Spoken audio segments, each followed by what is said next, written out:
speaking of AHCW and Tina Cook, man, this past Friday night, we were on the river, Caruthersville, Missouri, right on the banks of the Mississippi, man, had the Tina Cook first annual Memorial Cup tournament, man. And, man, you were in that tournament, man.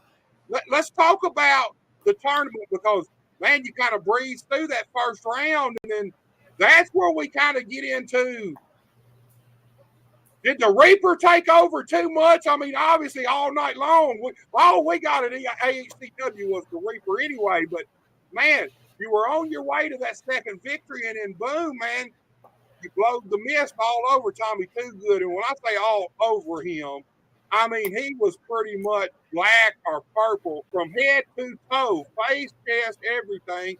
Knocked him out of the tournament, but it also knocked you out of the tournament because you lost by DQ. So, talk to me about what brought that on and what it was like to even be in the first annual Tina Cook Memorial Tournament. Well, I'll start with that last question you asked me. It was an honor, for one, because a lot of people don't know that Tina Cook got me my start. Fun fact, Tina Cook paid for my first ever Missouri license. She bought me my first pair of kick pads. She really was a wonderful woman. A little backstory is, when I was 16, I worked with her son David at Crothersville at the rec center, so I would always see Tina here and there, and Tina just loved the Reaper. Ultimately, just being a part of Tina's show, I would call that Tina show because that whole show was for Tina. Right. It's an honor, and it meant a lot to me to be a part of that because she got me into here. But to go to the tournament, anyways. So the Reaper, Tommy Toogood, he's been a thorn in the Reaper side for. Well, before you even get on that, let's give him a little bit of back history. You just recently re-debuted at AHCW, 2 months ago? Yes, New Madrid. New Madrid. And here's the thing. It's like you had your sights set on Tommy Toogood. He actually had just finished a match, what I think just. You know what? I was mistaken. It was Wardell, Missouri. There you go, Wardell. But it's like, man, you had your sights set on Tommy.